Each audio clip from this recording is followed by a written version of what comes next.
You know, Marcus Wolfhard can't be everywhere at once, so sometimes the Empire does have to send out its Huntsman Generals. So in today's match, guys, it's going to be my new and improved Empire facing off against Dov plays who shall be using the Vampire Coast.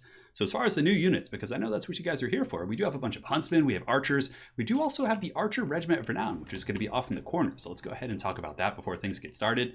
So in the back, we do have the Deathjacks Archer Regiment of Renown. So these guys, I don't know if they're going to be useful in a ton of matchups, but against Vampire Coast, these guys are incredibly good. So firstly, they have better stat lines. They do have 28 missile damage. They also have 120 range, which is the same as regular archers. But what's really neat is they have snipe, stalk, and they're really good at sneaking up on the Vampire Coast back line and taking out artillery pieces. So essentially, you put these guys in deep vanguard, you sneak up, and they're going to start shooting at a carronade when they get in range. But what's really cool about that is they have snipe. So if your opponent's looking on the minimap, they're not really going to see it. It takes a lot of presence of mind and awareness to kind of know your artillery pieces being shot. When you can't see what's shooting at it, it doesn't appear on the minimap, and they definitely bring a lot of pressure here to the back line. So we do have the Deathjacks over here, and we'll see how they do.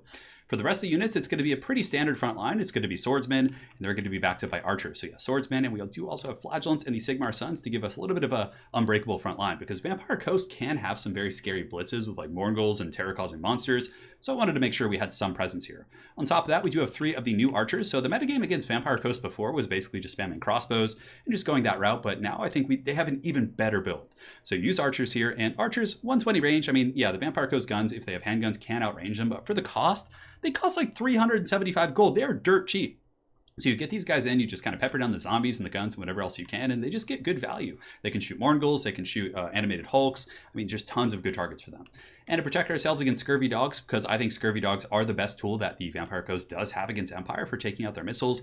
We have 2 Empire Knights here, and then we do also have 1 on the far side with our glorious, glorious Vanguard. So here we do have the Huntsman General, and he's going to be leading a Vanguard of Huntsmen. So this guy, man, the synergies with this character are insanely good. So let's go ahead and take a look. So firstly, he does have the Arrows of Akshai, which does fire damage. So obviously that's going to be pretty good against Vampire Coast, who does have a ton of, fire weak units. We do also have this glorious ability called the Hail of Fire. So this one has such alpha strike potential. And I actually did a testing video with this, and you guys will be seeing that. I don't know if it came out before this or after, but it'll be out soon.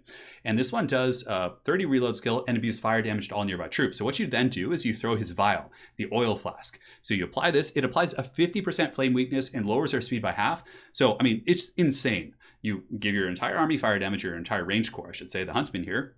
You make them weak to fire by 50%. Then you cast a fire spell with your Bright Wizard to get Kindle Flame for an additional 22%. And it's like up in the 70s. It is very good. So the Bright Wizard here in the back is going to be popping Kindle Flame. He has Fireball, he has Flaming Sword of Ruin, and Burning Skull, going to be doing some good stuff.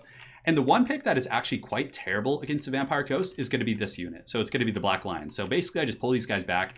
I just wanted to bring them. Oh, look at them. Just they can go through trees. That's insane. No, but I just wanted to bring these guys just to, kind of have some fun and see if we could blast down some big targets. But Dov went with like a triple cannon build. So there's pretty much no way these things are going to be good. They'll probably honestly just get eaten by like Scurvy Dogs, just chased off the battlefield. But you know what? We're going to try our best and we're going to have some fun.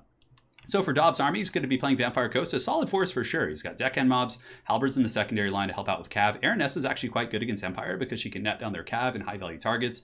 2 Morghuls, one of which is going to be the Night Terrors, and he did decide to have some fun. He does have a Bloated Corpse here in the back, so, I brought the wagon, he brought the Bloated Corpse. We're all having a good time here. But the Bloated Corpse did get a cost reduction. I think it costs like 300 now instead of 500, so it's quite a bit cheaper. And he also brought a Deep Caster, so he's going to be dropping some pirate ships. And yeah, you guys are in for a real treat. This was a very fun game. So we have 3 carronades here, and that is pretty much it. So let's see if the hunting corps of the Empire, the minions of Marcus Wolfhard here, can take out the Vampire Coast. So the Hunts Marshal going to be leading the charge here, or the Huntsman General. We're going to be getting up there and trying to pressure the carronades. Unfortunately, I didn't have them on fire at will, but they shot anyways, which was a little bit weird. But we're going to be going in. 36 speed isn't bad, and we get a couple, pot shots here on the zombies. But basically, we want to close the distance on the carronades and try and pepper those guys down. Now, in the back, the Deathjacks, I got to get that name down. I'm still learning all the names, are going to be coming up. And I do drop a fire arrow right here, and I'm not sure where that's going. Where is that thing going? Okay, it's going to be going after the carronade, and it does take out... Oh, man, that thing took out 2 of those models on the carronade. The fire arrow of Akshai there. Man, that is insane value. I was wondering what did that in the game because my archers didn't really get in range. But the rest of my army is going to be scooting up here, and the War Wagon, now that there's pressure on his forces, is going to be coming up. So the Black Lion's going to be coming and taking some pot shots at pretty much whatever they can hit, which I believe is going to be his cannons. But now the Vampire Coast Infantry Corps is moving forward, so the Huntsmen do have to fall back, and we're going to be kiting and fighting here. But we do have Empire Knights and Swordsmen and other supporting troops here. So basically, I'm just going to be falling back and then using the Huntsman to focus down the Morghuls. The Morghuls are a big threat to my front line. Dov's cannons are still doing really good, but one of them gets taken out by the wagon back there. So you can see the black lines were able to take that out with their Hellblaster volley gun. And my Death Jacks in the back are going to be doing some work. So here comes the Morghuls. The Morghuls are pushing in, but guys, check this out. So the Morghuls push in. I get all my Huntsmen shooting at them, and on top of that, we're going to be throwing a vial. The Huntsman General is going to be throwing the vial of tar, whatever it is, to kind of light them on fire, if I'm not mistaken. Yeah, we do it here in a second. So just watch this. So he throws it, it makes contact, they're weak to fire damage, and then we're going to be using the hail of fire. So just massive burst damage coming in. They have a 50% weakness, and these guys are just getting melted. The Morghul's just going down. Plus the bonus first large on the Huntsman is just doing so much damage. So we just literally deleted that unit. Now on the other side, unfortunately, Dob Plays was able to delay some scurvy dogs. So it took a long time to send them out, so I didn't really think there was a threat. So the black lines in the back are going to be paying the troll toll. They're pretty much done for. They have like terrible melee defense, but they're still shooting in and doing good damage against the Morghuls. Like they've melted these Morghuls over here. So the Vampire Coast infantry line is actually pushing through regardless of the situation. My swordsmen are being terror-routed. Oh, and a Vangeist Revenge coming down from Dov. Glorious stuff. These archers are going to pay the price, and down they go. So those are just the cheap archers. I mean, they cost 300 gold, so it's not really a big deal, but he's also able to get an Aranessa net here on the Empire Knights. But look at this. In the back, the Deathjacks were able to take out the Carronades, so they just crept up here. They have snipes, so they're not even visible on the mini-map right now. They're just creeping up. They're having a good time, but oh no, the Bloated Corpse is coming. He's coming for my Empire Knights, so I'll make sure to pay attention to this for sure. I also get one group of Empire Knights up and around the flank. We're going to be trying our best here.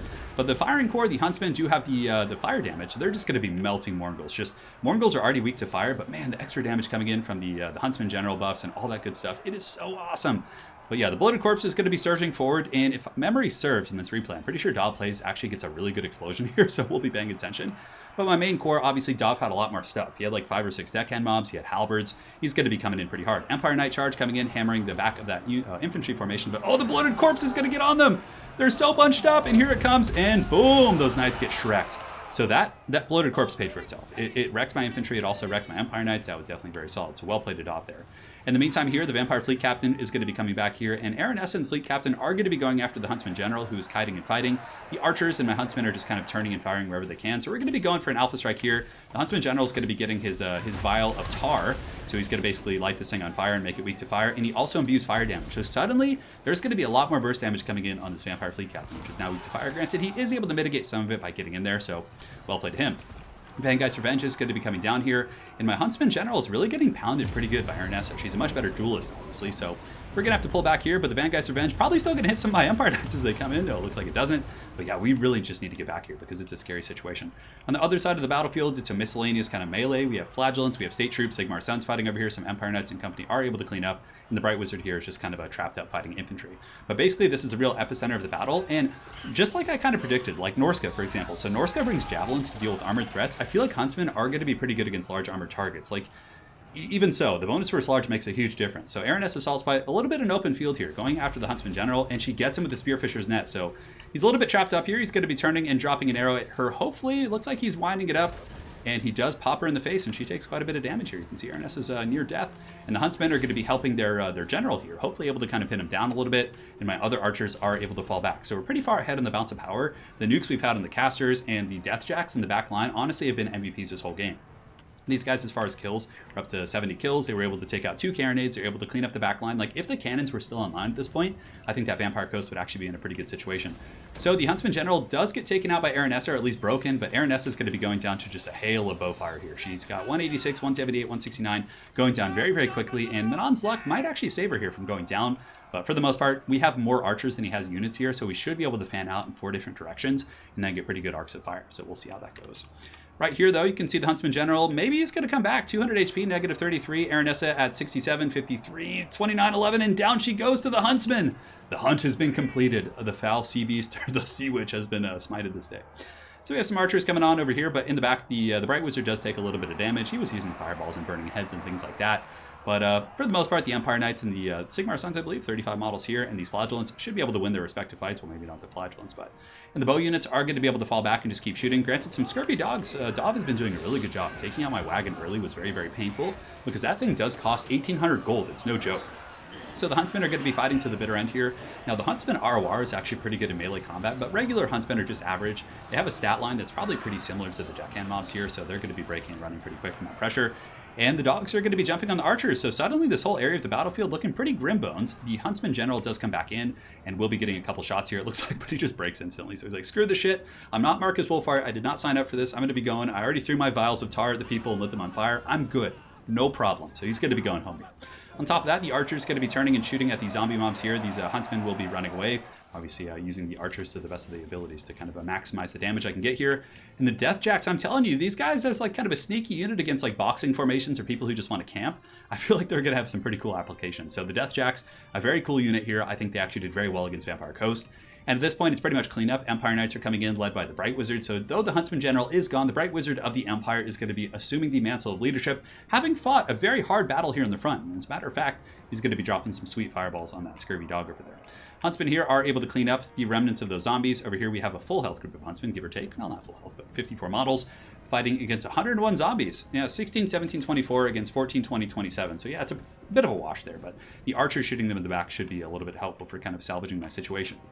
Zombies are coming forward, but it's really only a matter of time before they get hit with army losses. I mean, Sigmar's Sons could probably solo a lot of this stuff, and the Deathjacks actually aren't bad at melee also.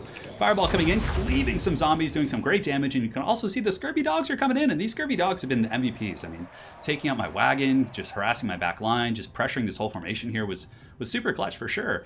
But the initial burst we were able to get with the Huntsman General, lighting those guys, making them vulnerable to fire, and then shooting in with a big fire alpha strike, man, those Morgul's just got tossed. Just tossed so freaking badly. So at this point, pretty much a wash. Zombies are going to come forward, a little bit of a, kiting and fighting, a little bit of fun, fancy footwork, but for the most part, the doggos will be getting taken out by an Empire Knight countercharge. And that's going to be all she wrote. So well played to Dob. It was a really fun game. And I do think that as far as a metagame for Empire against Vampire Coast, this is going to be what it's like. The difference being is I think it's going to cut the black lines. Granted, if I had been more careful and kept them near Empire Knights, it could have been pretty good, because basically the idea is you keep them delayed for the late game, you punch up, you take out the artillery pieces with your Deathjacks and your archers, and when Vampire Coast then has their range pieces taken out by your bows, you can come in with the the black lines here. I actually think they could be good. Like, this build I think is pretty solid. The Bright Wizard might be a little bit of overkill just to get that extra Kindle Flame synergy. I think Nets of Amnitalk and that type of play might actually be better, but it's something to think about. But I think the meta will be something like this, maybe with the exception of the black lines, but I do think they can be good. My control was poor, but I think if controlled properly, those things can be a terror, because the Huntsmen are just so good against Vampire Coast. They defeat the gun lines, they defeat the monsters, like just solid stuff. And I mean, the fire synergy combo is pretty good, but I think Marcus Wolfhart with a netcaster might just be better, like, because he nukes characters, but I don't know, it's hard to say. Like, that was really good, so I don't know. Something to think about. So well played to Dob. Please make sure to check him out over on his YouTube channel, which will be in the comment section below. And hopefully you guys enjoyed seeing the Huntsman General and his Huntsmen in action. Take care, guys.